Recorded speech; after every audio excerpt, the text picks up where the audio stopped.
of just such an eruption of the earth 1 million or more years ago was born Japan, land of the little people who grew to believe that in blood and iron lay the shortcut to greatness. Land of philosophies and religions stranger than their names, like Bushido, the medieval code of slicing a victim with a samurai sword. Hako Ichiu, which means the four corners of the world under a Japanese roof.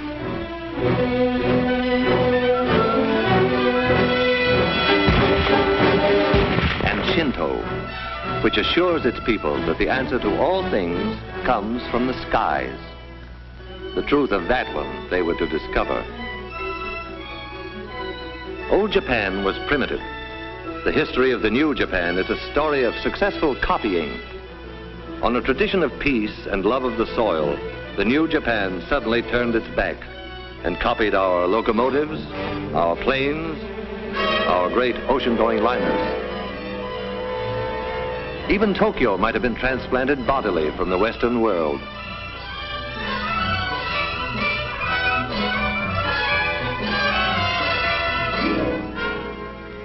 Japan's plans for world conquest were financed by the fine thread of an industrious caterpillar, woven into silk and stamped "Made in Japan" for its English-speaking customers.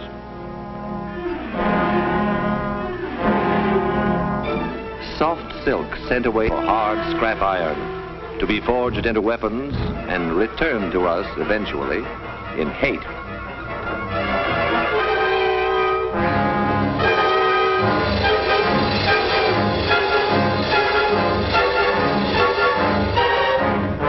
Made in Japan became a sentence of death.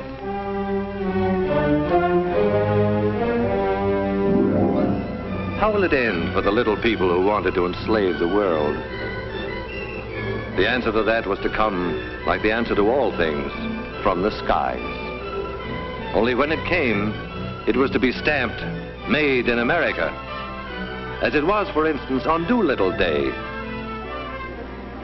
when the Hornet, the first Shangri-La, pointed her prow right at the heart of Tokyo.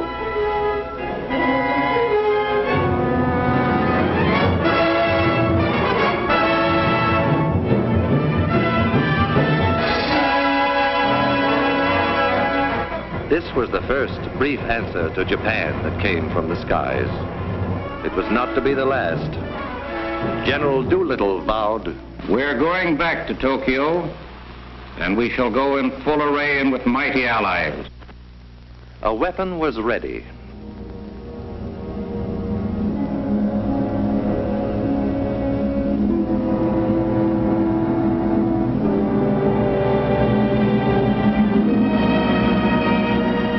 Through these forbidding doors, ceaselessly, day and night, come trains bearing the materials that skill weld, forge, and rivet into an instrument dedicated to the destruction of the enemy.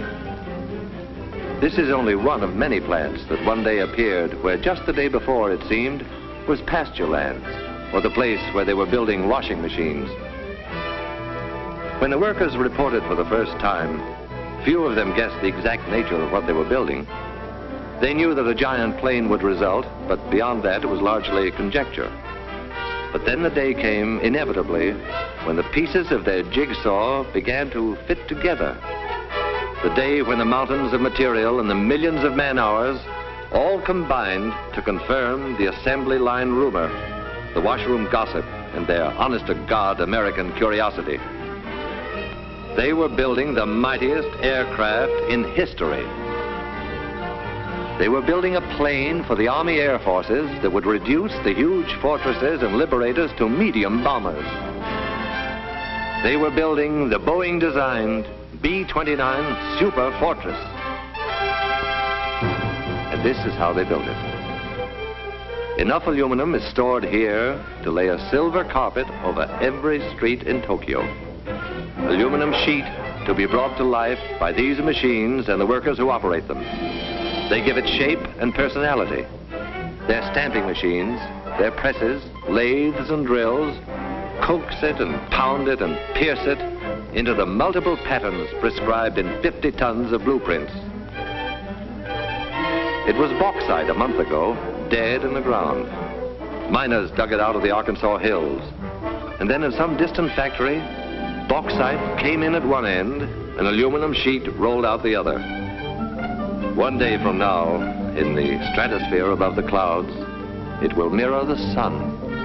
In a month, out of the ground and into the sky. These will be the wings to take it there.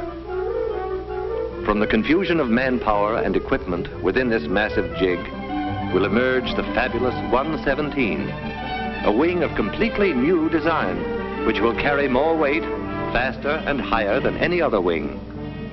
The jigs themselves, the fixtures and the tools were designed so that unskilled workers could be expert with them in a week, whether they were farmers or clerks, cotton pickers or housewives, salesmen or ex-soldiers. The wing is of awesome weight and dimension, yet a girl can lift it with about the same effort that she would need to adjust the flower in her hair. Space and the handling of bulky parts have always been problems in assembly production. The engineers who designed this plant solved both problems at once with a few strokes on their drafting boards. They moved traffic to the ceiling. Thus, they allowed workers more time at machines, and machines more time at work.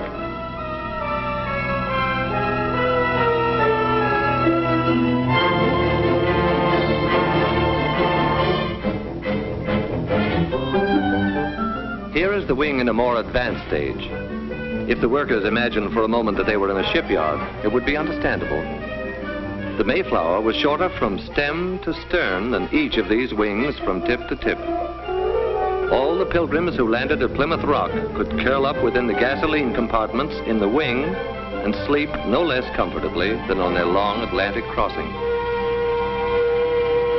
Each of these nacelles will encase an engine of 2,200 horsepower, 4 of them harnessed to one superfortress, 8,800 horsepower.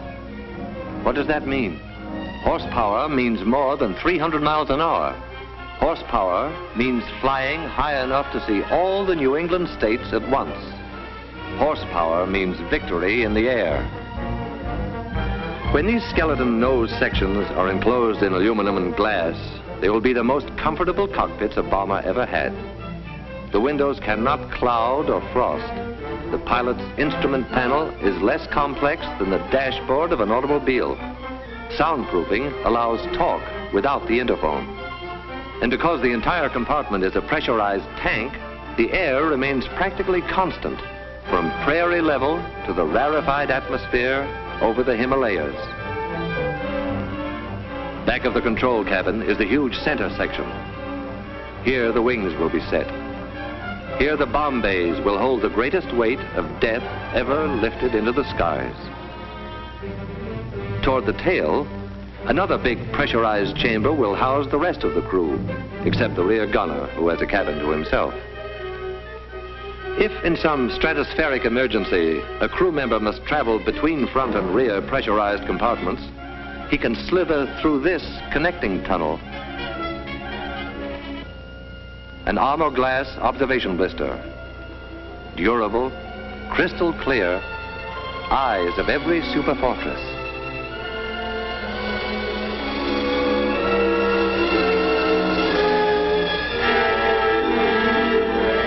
The prefabricated sub-assemblies are manufactured by other contractors and shipped to this plant by the carload.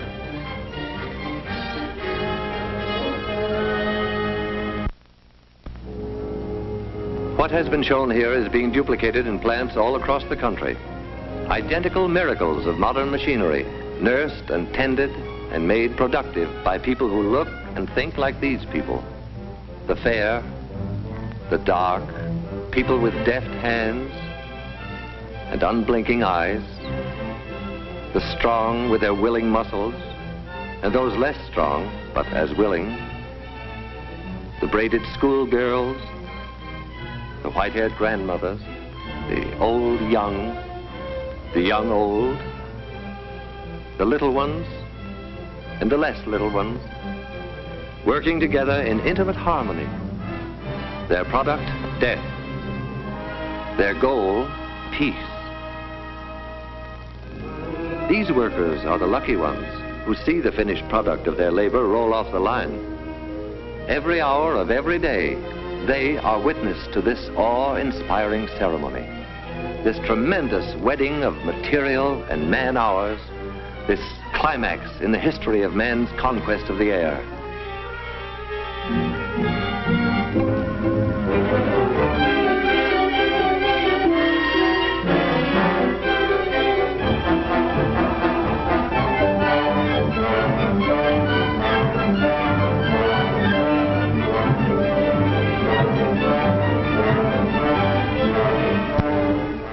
But what of the others who helped, however remotely, to create an aerial weapon they have never seen? The lumberjack who felled the trees that became the blueprints of the B-29. The bauxite miner in the Arkansas hills, and the miner of iron and coal. The builder of guns and engines and propellers. The grimy, sweating men who cast the cylinders and forged the crankshaft.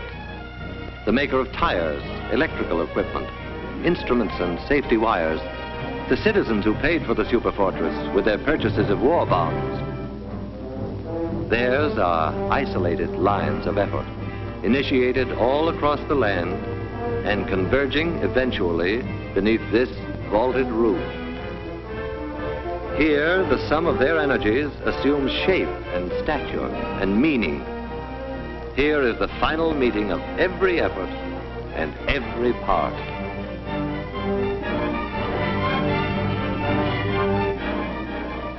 A bold insignia will proclaim to the enemy that this is the proud new weapon of the United States Army Air Forces.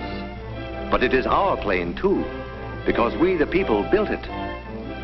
We conceived it, financed it, gave it wings.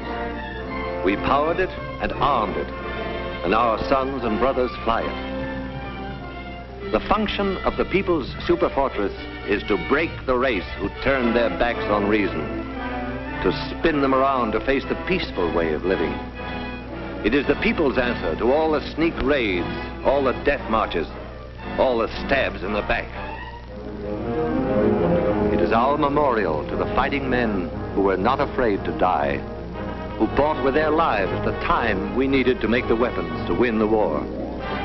Like this weapon, which 50 hours after its tests will be landing in India or China or some other faraway Shangri-La to regain its breath before the final assault for which the people destined it. Within the plant, work proceeds, but the workers cock their ears for a sound that regularly drowns the clatter of their tools.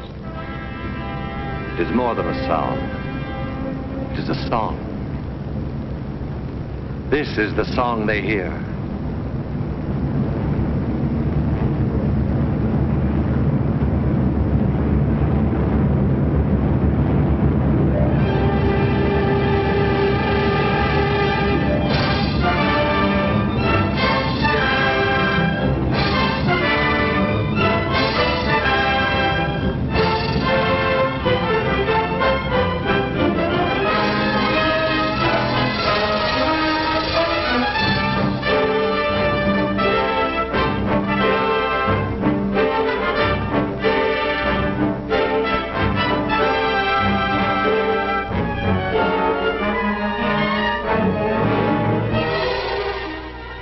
The story begins in 1939, when the far-sighted Army Air Forces said, "We want a plane for our defense that can fly a bomb load thousands of miles out to sea and return."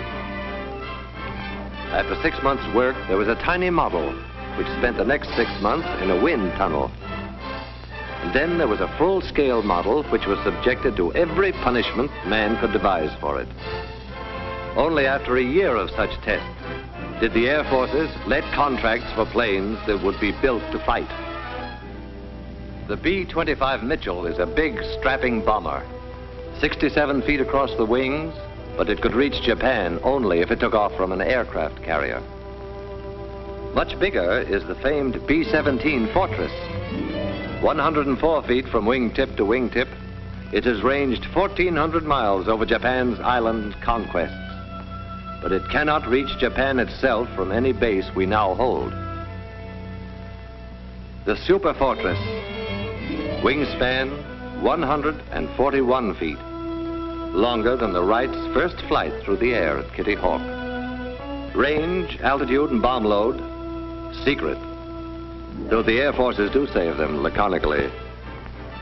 Very long, very high, and very large. Because it is a global bomber, around it has been built an entire new Air Force, the 20th. The 20th War Theater is the world itself.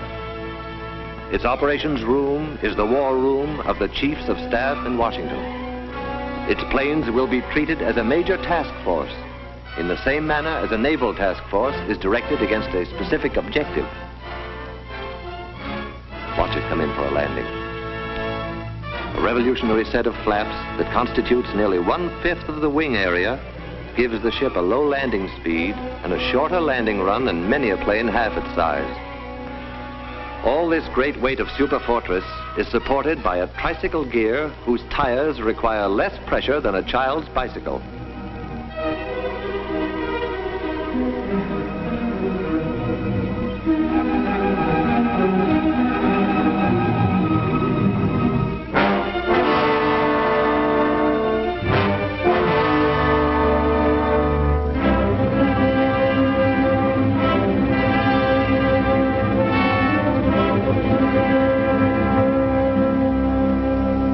Somewhere in western China, 500,000 nameless people wrote their magnificent chapter in the saga of the superfortress. 2,000 years after their ancestors built the Great Wall for the defense of China, these farmers transformed saturated rice paddies into airfields for offense against a new invader. They had no machinery as we know it, only their million hands and a searing memory of anguished years since Japan set out to annihilate them. Stone by stone, layer after layer, bound together not just with muddy water, but with the blood of their brothers who died under the samurai's sword. And soon there were runways to bear the weight of a whole fleet of superfortresses. Revenge for the nameless people was close at hand.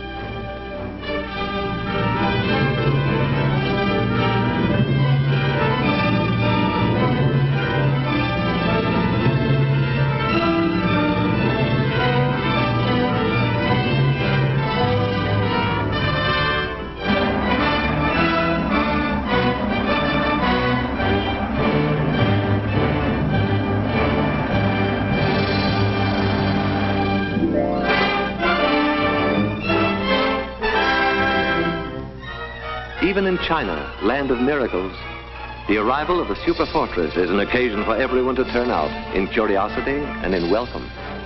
A welcome now, but journey's end on the other side of the globe is only the beginning of another, grimmer journey. The tanks will have to be filled, the engines given a final check, the guns armed, the bombs set in the racks, and then briefing. And the assembled airmen will listen to words that a few years ago would have been fantastic, but today roll casually off a briefing officer's lips. The target, gentlemen, is Japan.